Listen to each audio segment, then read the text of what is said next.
আসসালামু আলাইকুম everyone, welcome back to my channel. আশা করি যে যেখান থেকে আমার ভিডিওটি দেখছেন সকলে সুস্থ আছেন, নিরাপদে আছেন। ছোট্ট ছোট্ট কেক দেখতে অনেক কিউট লাগে, আমার কাছে তো অনেক ভালো লাগে। আপনাদের কাছে কেমন লাগে অবশ্যই কমেন্ট করে জানাবেন। তো আমার কাছে ছোট ছোট কয়েকটা কাপ ছিল, এই কারণে ভেবেছি যে এই ছোট কাপে কয়েকটা কেক বানিয়ে ফেলি। কেক যখন বানিয়েছিলাম তখন কিছুটা কেক বেঁচে গিয়েছিল, সেখান থেকে আমি কয়েকটা ছোট ছোট কাপে কয়েকটা কেক বানিয়েছিলাম। কেকগুলো দেখতেও অনেক কিউট লাগতেছিল।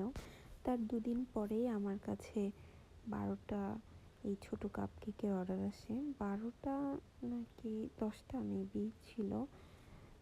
তারপর আমি কেকগুলা বানাচ্ছিলাম, তো ভেবেছি এই ভিডিওটা আপনাদের সঙ্গে শেয়ার করি।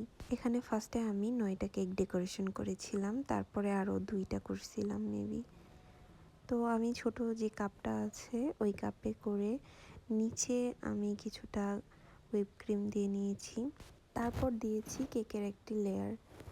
আসলে এখানে ছোট কাপ তো এই কারণে হচ্ছে আপনার একটা লেয়ারই আমি কেক দিয়েছিলাম। কেক দেওয়ার পর এরপরে দিয়েছিলাম সুগার সিরাপ। এর আগে আমি যে ছোট জার কেক করেছিলাম সেটা ছিল চকলেট ফ্লেভারের, সেখানে আমি ইউজ করেছিলাম চকলেট সিরাপ। এখানে যেহেতু ভ্যানিলা কেক এই জন্য আমি এখানে সুগার সিরাপ দিচ্ছি। সুগার সিরাপ দেওয়ার পর এরপরে হচ্ছে কেক ডেকোরেশনের পালা। আমি এখানে 2টা কালারের ক্রিম দিয়ে ডেকোরেশন করছিলাম, একটা ছিল পার্পল কালার আর একটা ছিল পিঙ্ক কালারের। সো আমি আসলে দেখতে পাচ্ছিলাম না যে ডিজাইনগুলো ক্যামেরাতে দেখা যাচ্ছে না।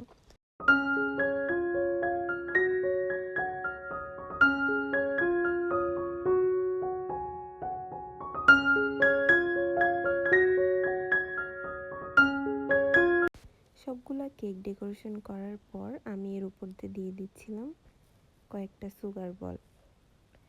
আর এই কেকের আরেকটা ফানি পার্ট হচ্ছে কি, আমি রাত্রেবেলা এই ডেকোরেশন করে ফ্রিজে রেখেছিলাম।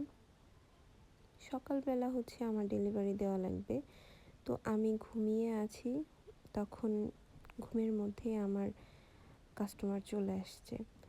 তখন আমি ঘুমের ঘরে গিয়ে এটা পিকচার তুলতেছিলাম। তো আমি আসলে ঘুমের ঘরে ছিলাম, তো এই কারণে বুঝতে পারিনি আমার হাতে কিছু একটা আছে। তো আমি ছবি তুলে যেহেতু এটাগুলোকে আবার ফ্রিজে রাখবো, তখন আমার ঘুমের ঘরে এগুলো হাত থেকে পড়ে গিয়েছিল। তারপর যাই হোক, আমার একটা কেক নষ্ট হয়ে গিয়েছিল। সো আমার কেক ডেকোরেশন কমপ্লিট। কেমন লাগলো অবশ্যই কমেন্ট করে জানাবেন। ভালো লাগলে একটি লাইক দিবেন আর আমার চ্যানেলটি সাবস্ক্রাইব করে দিবেন। ধন্যবাদ সবাইকে। আল্লাহ হাফেজ।